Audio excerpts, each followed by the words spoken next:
Bismillahirrahmanirrahim. Assalamualaikum warahmatullahi wabarakatuh. Alhamdulillah wassalatu wassalamu ala Rasulillah wa ala alihi wa sahbihi wa mawalah wa la hawla wa la quwata illa billahi wa ba'du. Kita lanjutkan kajian kita masih membahas kitab Al-Kabair dan kita masuk pada dosa besar yang ke-69, putus asa dan merasa pesimis dari rahmat Allah subhanahu wa ta'ala.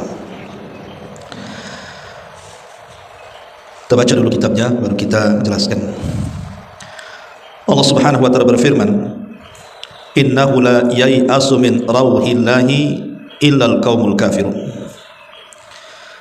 Sesungguhnya yang berputus asa dari rahmat Allah itu hanyalah orang-orang kafir.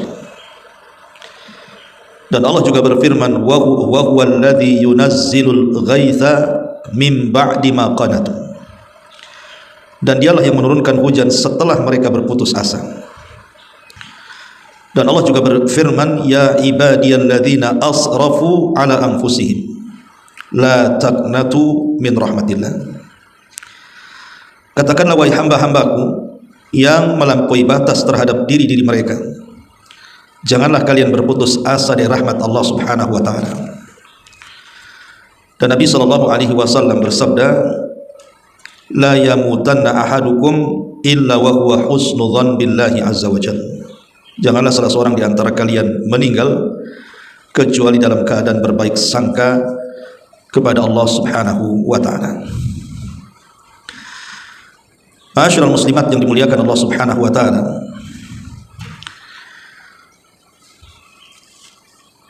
ayat yang pertama dalam surah Yusuf, ayat 87 ini, ini sebenarnya mengkisahkan tentang kisah Nabiullah Ya'qub alaihi salatu wassalam. Ketika Nabiullah Ya'qub alaihi salatu wassalam kehilangan anak yang dicintainya, Nabiullah Yusuf, karena kezaliman saudara-saudaranya, kemudian mereka membuat cerita karangan, berita hoax tentang kematian Nabiullah Yusuf. Sebenarnya Ya'qub tahu bahwa mereka berdusta. Makanya kemudian Nabiullah Ya'qub mengatakan, ya bunai idhabu fatahassasu min Yusuf wa akhi wa la tai'asu min rauhillahi innahu la yai'asu min rauhillahi illal qaumul kafirun. Wahai anak-anakku, pergilah kalian cari berita tentang Yusuf dan saudaranya, maksudnya Binyamin. Karena ketika itu Nabi Yusuf alaihi salatu wassalam ketika sudah menjadi orang yang sukses di Mesir, kemudian terjadi pacaklik di mana-mana, akhirnya kemudian datang dari berbagai macam daerah termasuk Palestina yang akhirnya menukar barang-barang berharga dengan makanan ke Mesir. Lah Yusuf ketika itu sudah berhasil menjadi orang besar di Mesir dan menahan Binyamin. Makanya kesedihan Nabiullah Ya'qub bertambah-tambah. Sudah kehilangan Nabi Yusuf, kehilangan pula putranya yang satu. Beliau mengatakan, wahai anak-anakku, pergilah kalian cari berita tentang Yusuf dan saudaranya, dan janganlah kalian berputus asa dari rahmat Allah. Kenapa? Karena sesungguhnya tidaklah berputus asa dari rahmat Allah melainkan mereka orang-orang kafir. Ayat ini menunjukkan bahwa berputus asa itu adalah ciri khas orang kafir. Tetapi orang-orang yang beriman, mereka tidak mungkin berputus asa. Lalu apa penyebabnya orang itu bisa putus asa? Ada dua penyebabnya. Kenapa orang itu bisa berputus asa? Terutama putus asa dari rahmat Allah subhanahu wa ta'ala. Pertama, an yusrif al-abdu ala nafsihi wa yatajarra ala al-maharim fayasiru alaiha wa yusammimu ala al-iqamati ala al-ma'siyati wa yaqta ta'amahu min rahmatillahi azza wa jalla. Pertama, karena seorang hamba itu selama hidupnya selalu melampaui batas. Dia terjang semua kemaksiatan. Dia habiskan waktu-waktunya hanya untuk melakukan kejahatan, dan dia hobi melakukan dosa. Sehingga ketika itu yang dilakukannya, maka maksiat akan jadi kebiasaannya. Ketika itu dia menjadi orang yang berputus asa dari rahmat Allah subhanahu wa ta'ala. Dan itulah yang diinginkan syaitan. Seseorang dijauhkan dari Allah subhanahu wa ta'ala. Sehingga akhirnya ketika sudah terlampau banyak maksiat yang ia lakukan, Berakhir apa? Dia merasa tidak layak maksiatnya itu diampuni Allah. Karena sudah terlalu banyak dosanya, berpikir bahwa Allah Subhanahu wa taala tidak mungkin mengampuninya. Akhirnya putus asa, lanjut pula dia melakukan dosanya. Dan ini bahaya. Karena berputus asa itu lebih bahaya dibandingkan dosa yang dilakukannya. Karena putus asa itu menghalangi taubat. Asyiral muslimat yang dimuliakan Allah Subhanahu wa taala, penyebab kedua, perasaan takut yang bersangatan. Perasaan takut yang bersangatan sehingga imannya lemah. Ketika kemudian dia merasa takut kalau Allah Subhanahu wa taala tidak mungkin membuka pintu rahmatnya, dari situ mulailah dia berputus asa, seolah-olah hidupnya tidak ada guna. Boleh jadi karena banyaknya masalah dalam kehidupannya, mungkin faktor kesehatan, mungkin faktor ekonomi, mungkin faktor yang lainnya, terutama sakit yang dideritanya, sehingga banyak orang yang kemudian berputus asa dari rahmat Allah Subhanahu wa taala, seolah-olah Allah itu sedang mengadab dirinya dan tidak dianggapnya itu sebuah ujian bagi dia. Jadi ujian Allah Subhanahu wa taala dianggap azab dari Allah Subhanahu wa taala, sehingga dia berputus asa dari rahmat Allah Subhanahu wa taala. Lah ini bahaya. Dua perkara inilah yang menyebabkan kenapa manusia berputus asa. Tentu muaranya adalah karena suudzon billahi azza wajal, berburuk sangka kepada Allah Subhanahu wa taala. Inilah pemicu orang berputus asa. Adapun sebab-sebab yang muncul di masyarakat umumnya, kenapa orang bisa putus asa itu, Bu? Pertama, ya tadi, karena masalah penyakit. Mungkin ada orang itu diuji oleh Allah Subhanahu wa taala, diberikan penyakit yang berkepanjangan. Dia sudah berusaha untuk berobat ke sana kemari, ke rumah sakit ini, ke rumah sakit itu, dokter pun sudah angkat tangan mengobatinya. Akhirnya dia hanya bisa terbaring, duduk di kursi roda, tidur pun harus diangkat orang, makan pun harus disuapi, ke kamar mandi pun harus dituntun, dan begitu seterusnya. Belakangan akhirnya dia putus asa dan memilih lebih baik mati dibandingkan hidup. Dan itu banyak. Karena orang kalau sudah sakit parah itu, Bu, setan lebih dekat kepada dia. Jangan sampai kemudian orang yang sakit parah itu kemudian mengakhiri hidupnya dengan husnul khatimah. Itu yang tidak dimau setan. Makanya setan tidak akan meninggalkan orang yang sakit, apalagi sakitnya parah, apalagi sakitnya sampai menuntun kepada ajalnya. Kalau bisa orang ini diakhiri dengan sul khatimah.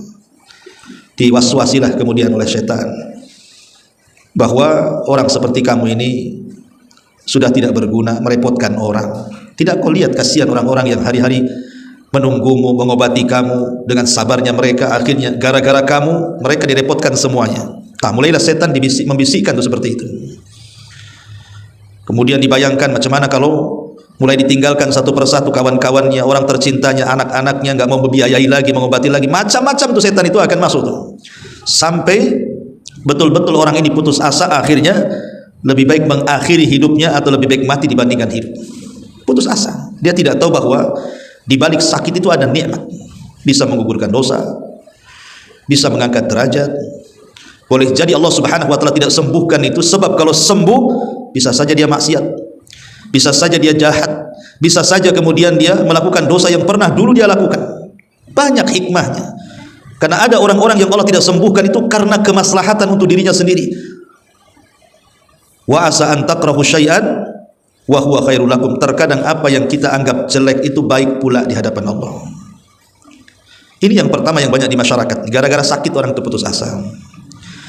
Kemudian perkara yang lain yang menjadikan kemudian banyak manusia itu berputus asa karena faktor ekonomi.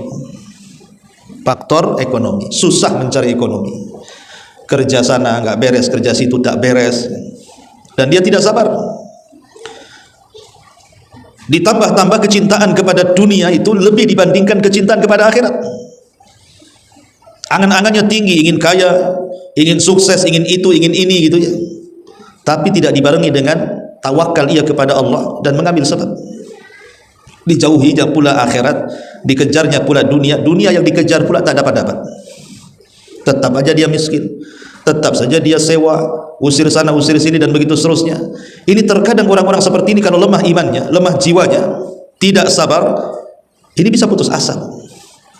Betapa banyak orang-orang yang kemudian kekurangan ekonomi, banyak yang dibiayai, tidak sabar, setan masuk, ngasih was-was, berakhir dengan apa? Membunuh dirinya. Bagus bunuh diri aja lah, aku katanya. Dan itu kita lihat dalam berita. Hari-hari kita melihat berita di YouTube, di televisi, di koran-koran. Ada orang yang mati setelah diselidiki rupanya bunuh diri. Bahkan mengajak pula keluarganya untuk bunuh diri. Bahkan dibunuh pula tuh anak-anaknya supaya mati sama-sama. Nah, ini kan bahaya Bu, kalau orang sudah putus asa seperti ini. Ya. Ma'asyiral muslimat yang dimuliakan Allah Subhanahu wa taala. Ataupun putus asa itu karena berkawan dengan orang-orang yang putus asa juga tuh Bu. Ibu jangan berkawan dengan orang yang berputus asa, nanti jadi putus asa juga jadinya. Berkawanlah dengan orang-orang yang punya cita-cita tinggi. Orang-orang yang bisa menasihati supaya bangkit kehidupan kita, dengan orang-orang baik. Ini berkawan dengan orang putus asa, jadi putus asa lah jadinya. Ma'asyiral muslimat yang dimuliakan Allah Subhanahu wa taala. Ataupun di antara sebab di masyarakat ya tadi, boleh jadi mungkin dia terlampau banyak dosanya, semua maksiat sudah dikerjakannya, semua kemungkaran sudah dilakukannya. Ketika hidayah sampai di hatinya, mulai dia berpikir untuk tobat, tapi tak jadi tobat, takut dengan dosanya, dan dia tidak yakin bahwa pintu tobat itu terbuka lebar-lebar. Nah, kalau yang seperti ini sudah bahaya, karena seolah-olah dia sendiri yang menutup pintu tobat itu. Padahal Allah Subhanahu wa taala dengan tegas dalam ayat ini, ya ibadiyalladzina asrafu ala anfusihim la taqnatu min rahmatillah. Wahai hamba-hambaku yang melampaui batas, subhanallah. Indahnya kita ini punya Tuhan. Tahu hamba-hambanya, kita-kita ini manusia, ada yang bermaksiat kepada Allah itu luar biasa. Menghina Allah, mengatakan Allah itu memiliki anak atau diperanakkan, mengatakan Allah itu miskin, kami yang kaya, istihza dengan Allah Subhanahu wa taala. Tapi Allah masih sayang dengan kita dan masih memanggil kita dengan sebutan hambanya. Ya ibadi, wahai hamba-hambaku. Padahal ibu, kalau ibu punya kawan, kalau lagi baik itu kan Bu, pasti panggilannya baik juga kan Bu. Pamannya orang namanya Fulan, pasti ibu akan memanggil wahai Ummah Fulan, gimana kabarmu? Coba kalau lagi dendam sama si Umi Fulan itu, nggak mungkin ibu memanggil dengan panggilan sopan kan Bu. Terkadang karena terdorong dendamnya kita sama dia, sakit hatinya kita sama dia, terkadang terlontar kata-kata kan, entah kemudian dibilang-bilang binatang lah kan begitu, setan lah, kurang ajar dan begitu seterusnya kan. Tapi Allah tidak sama dengan hambanya Bu.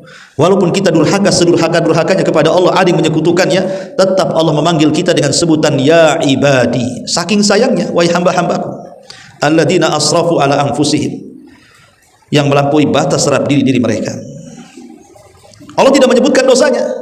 Allah tidak mengatakan wahai hamba-hambaku yang berzina, wahai hamba-hambaku pencuri, wahai hamba-hambaku yang minum khamar, yang berjudi, yang berghibah, yang membunuh. Tidak, Allah tidak sebutkan dosanya.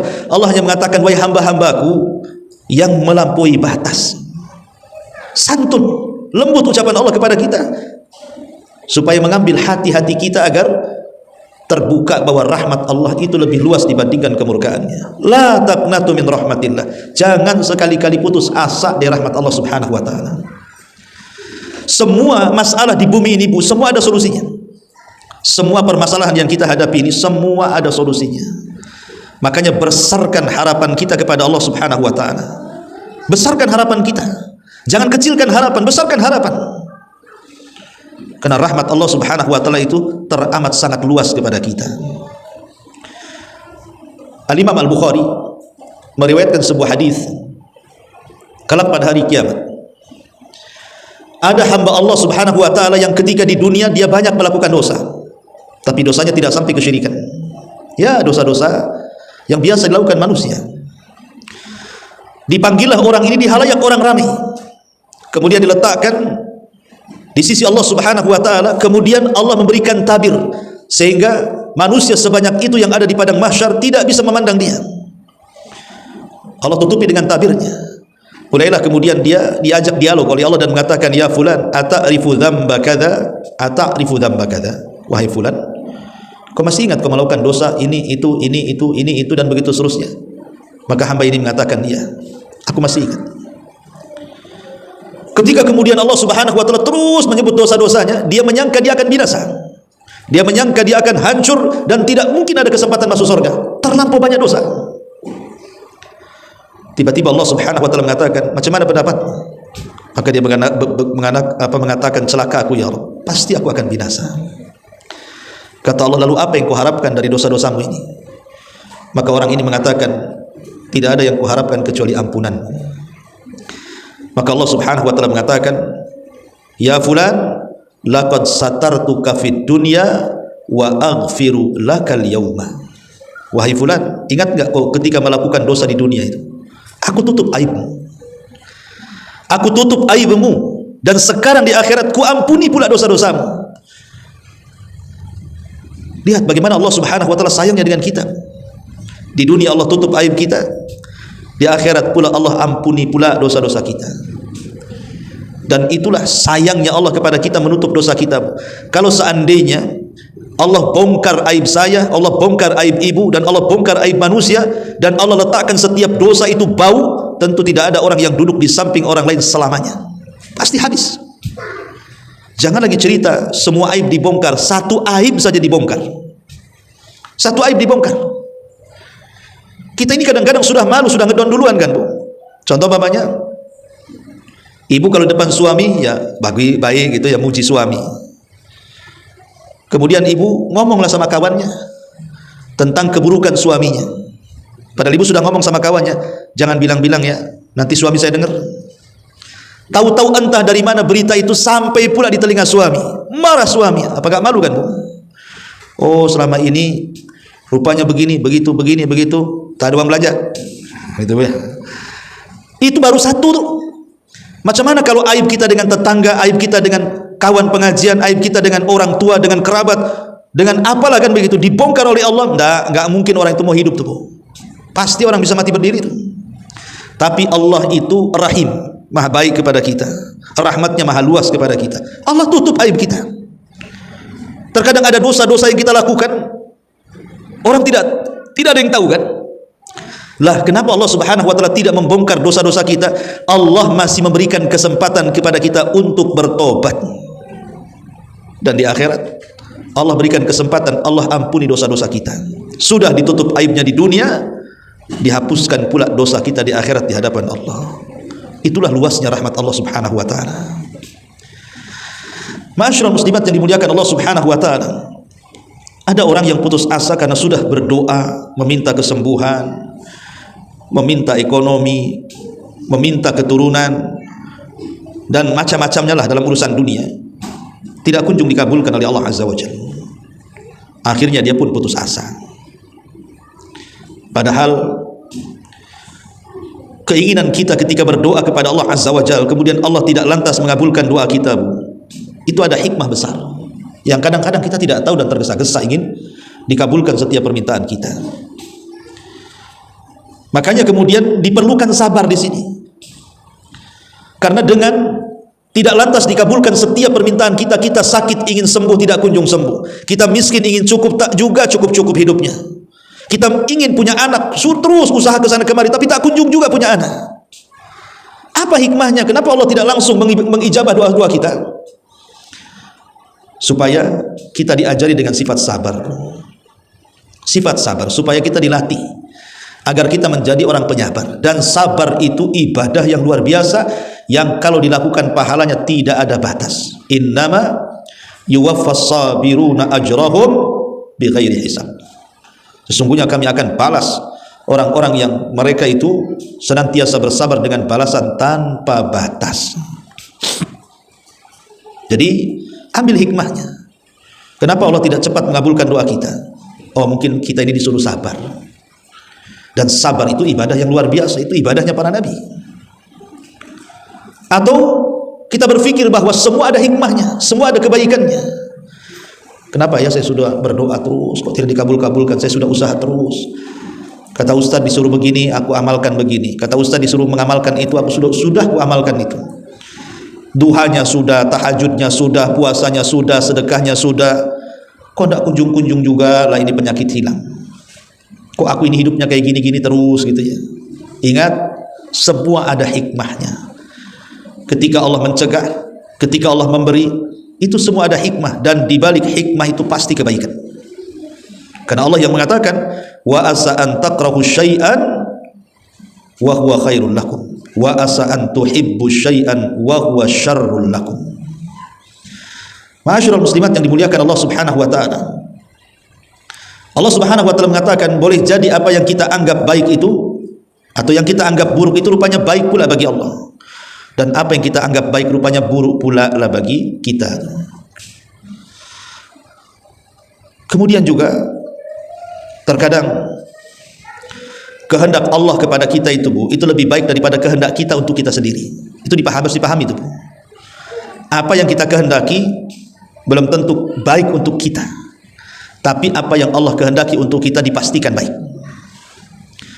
Mungkin Allah Subhanahu wa taala berkehendak lain dengan kita, kan, Bu. Ada orang yang dipecat dari perusahaannya, di PHK, kemudian dijelek-jelekin lagi, dihina lagi, dibully lagi, dipermalukan lagi dengan kawan-kawannya.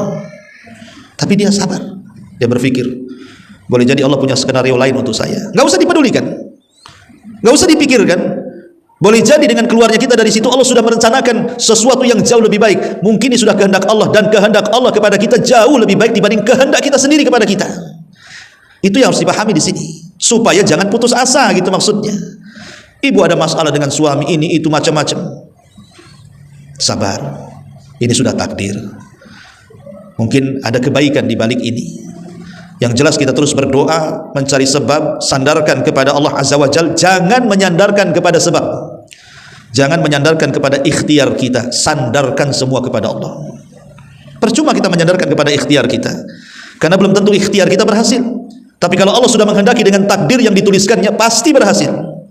Walaupun ikhtiarnya biasa-biasa saja. Karena yang pertama itu menyandarkan kepada Allah. Adapun ikhtiar itu nomor 2 sebagai sebab. Ma'asyiral muslimat yang dimuliakan Allah Subhanahu wa taala. Atau boleh jadi ketika ibu berdoa meminta sesuatu kok enggak dikabul-kabulkan, ya. Minta sembuh tetap sakit, minta kaya tetap miskin. Boleh jadi seperti sabda Nabi, imma an tu'ajjila lahu da'watu wa imma an yaddakhiruha lahu fil akhirah wa imma an yasrif anhu minas su' mithlaha. Boleh jadi Allah menyegerakan keinginan kita, atau Allah sengaja menabung keinginan kita untuk kelak mengangkat derajat kita di sorga, atau Allah memalingkan kita dari keburukan sehingga permintaannya tidak diberi, tetapi pengabulan yang lain pula yang diberikan kepada Allah berupa dijauhkan dari keburukan. Ya, mungkin ibu miskin tapi ibu sehat, ya, karena banyak orang kaya penyakitnya banyak. Ya, mungkin kita kekurangan ekonomi tapi rumah tangga tenang, anak-anak soleh dan solehah, suami juga soleh. Lihat orang-orang yang berduit itu acak-acakan hidupnya. Bahkan beberapa minggu yang lalu seorang ustadz tuh, kawan saya, Bu, cerita, Ustadz tahu nggak tuh rumah yang bagus sebelah tuh? Tahu? Nggak tahu saya. Kenapa tuh? Itu semalam baru curhat sama saya. Setiap malam saya tidak bisa tidur, mau dibunuh suaminya katanya. Lihat, yang kita nampak dohir rumahnya bagus, kendaraannya bagus, dua-duanya kerja, hidupnya tak tenang. Setiap malam istrinya itu was-was karena mau dibunuh suaminya tuh. La ilaha illallah, ya. Jadi harus dipahami, dan para nabi juga ketika berdoa tidak lantas kok dikabulkan. Nuh, bayangkan 950 tahun dia berdoa kepada Allah Azza wa Jalla, hidayah kepada kaumnya, dikabulkan? Tidak, akan ada hikmah. Hanya sedikit yang mengikuti Nuh. Nabi Ibrahim, Nabi Zakaria bertahun-tahun dia berdoa minta keturunan, setelah tua baru dikasih keturunan. Nabi kita Muhammad sallallahu alaihi wasallam juga sama. Maka ambil hikmahnya.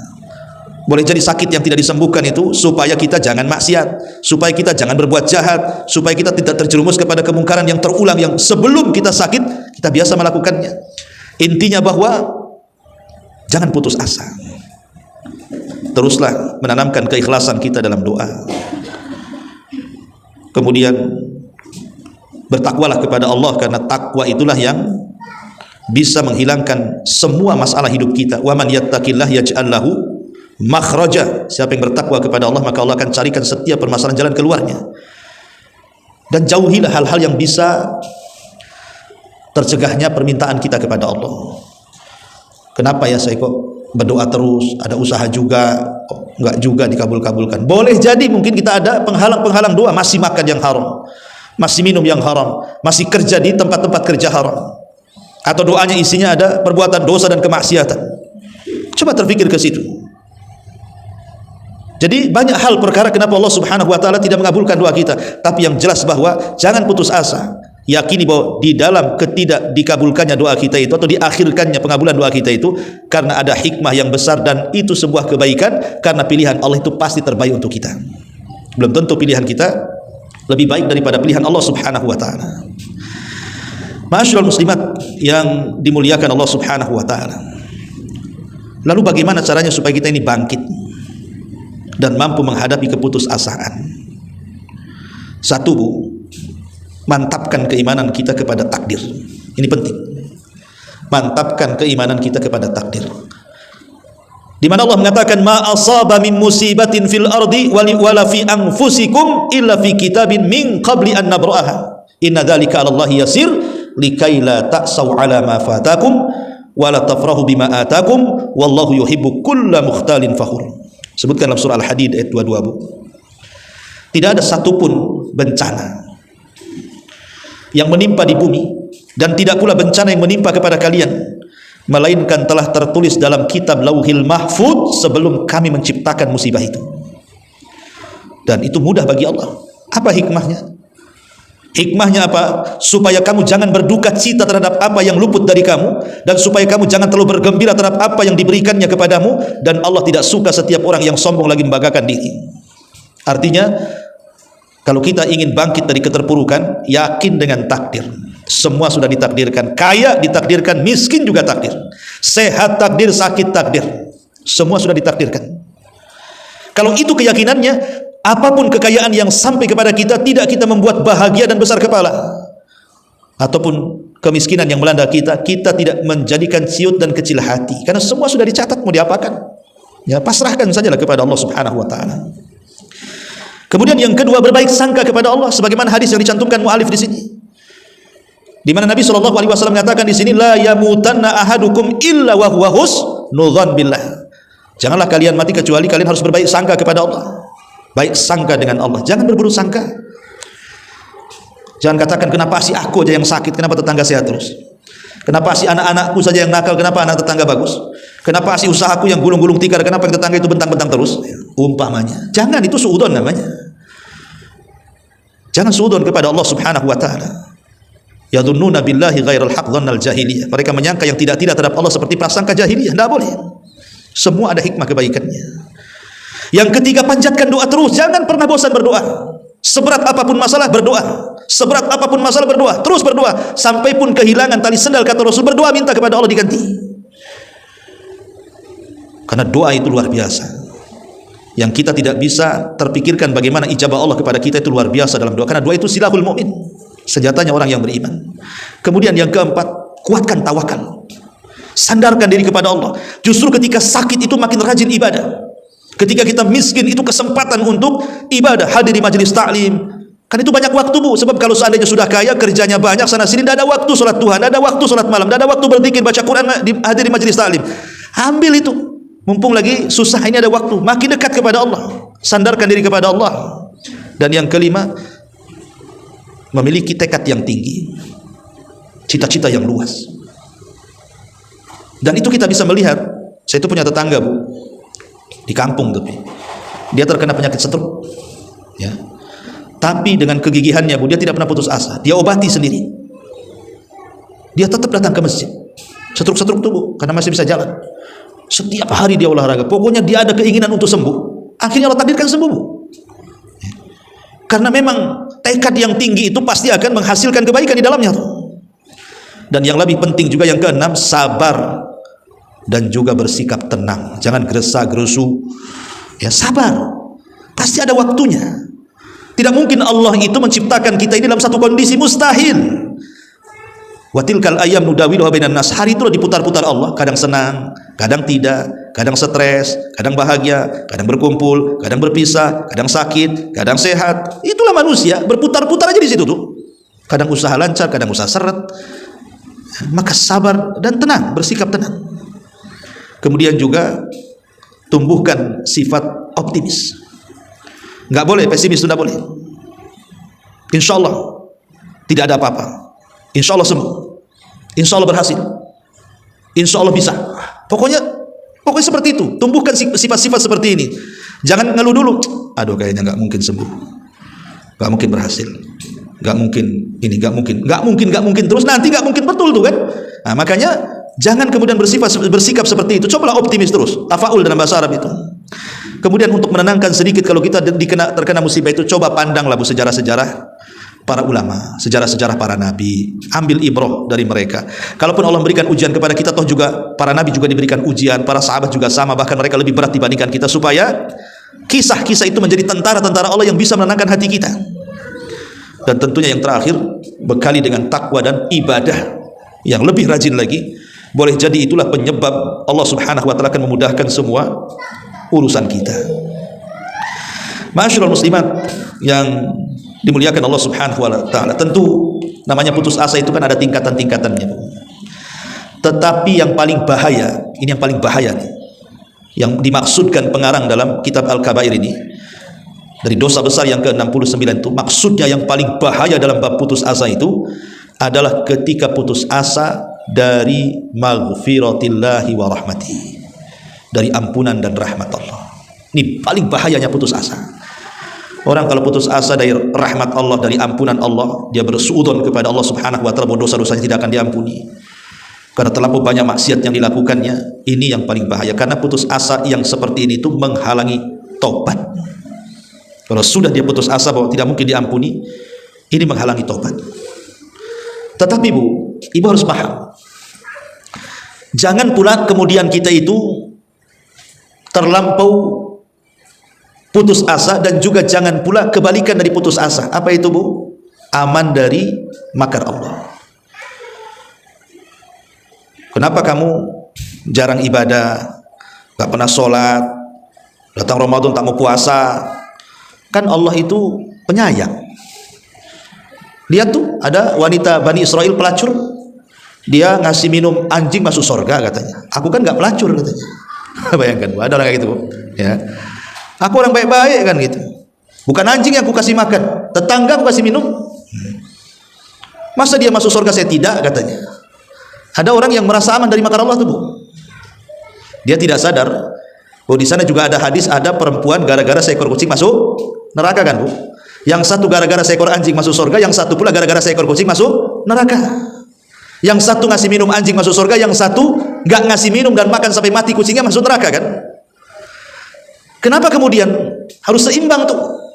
Supaya kita tidak aman dari makar Allah, dan juga supaya kita tidak putus asa dari rahmat Allah. Aman dari makar Allah menjadikan kita meremehkan ibadah, dan putus asa dari rahmat Allah menjadikan kita malas untuk bertobat kepada Allah subhanahu wa ta'ala, bahkan bisa saja meninggalkan ibadah jadinya.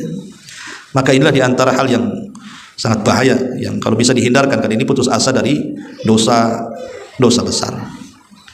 Yakini bahwa rahmat Allah itu luas. Cobalah pandang ke kaca badan kita itu. Siapa yang ngasih pandangan? Siapa yang ngasih pendengaran? Siapa yang ngasih kecantikan, ketampanan, kesehatan badan, dan begitu seterusnya? Siapa yang membentangkan alam semesta ini?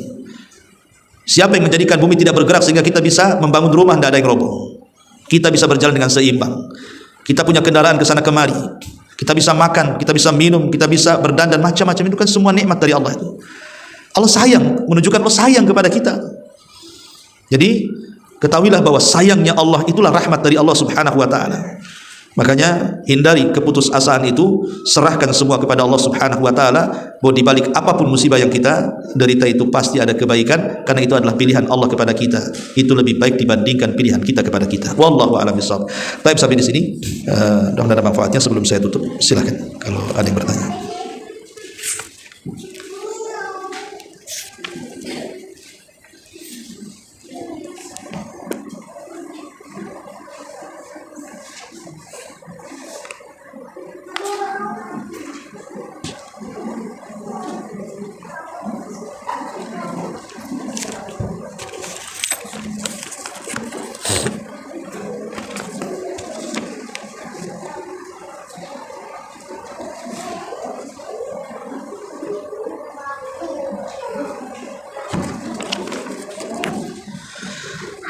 Ya, ada pertanyaan di sini. Pada saat kita melihat dan merasakan ketidakadilan pada ulil amri, penguasa maksudnya, dan hal tersebut membuat kita tidak redha kepada beliau, apakah ketidakredhaan kita terhadap beliau tersebut kita dituntut di akhirat dan bisa berpengaruh pada timbangan amal kita.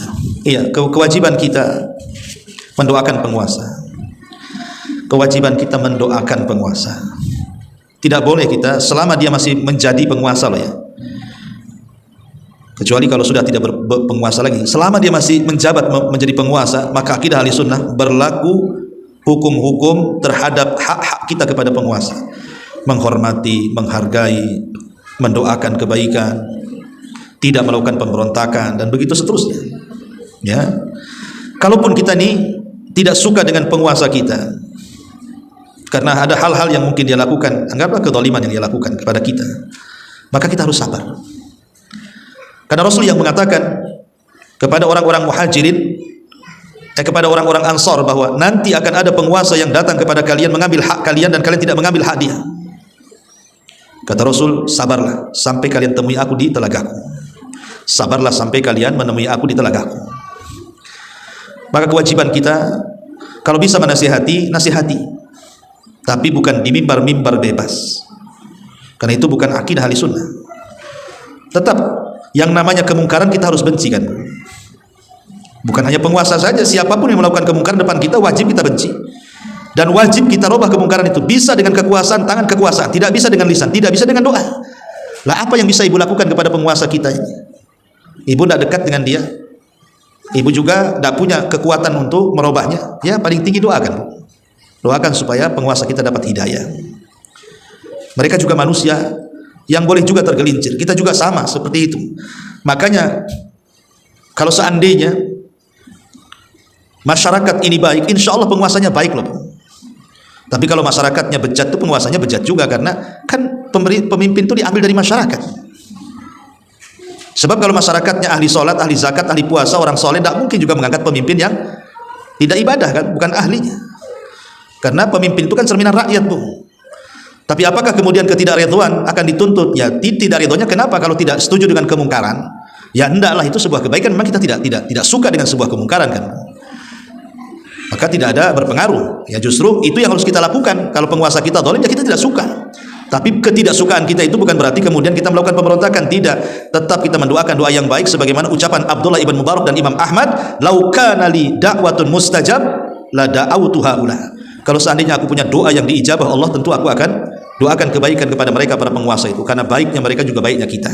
Wallahu a'lam. Kemudian, bismillah, afwan izin bertanya Ustaz, saya sedang berusaha untuk menambah ibadah sunnah saya.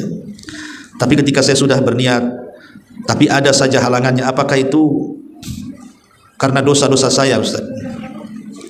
Kalau orang berniat melakukan ibadah, kemudian tidak jadi melakukan ibadah karena ada uzur, maka dia tetap dapat pahala.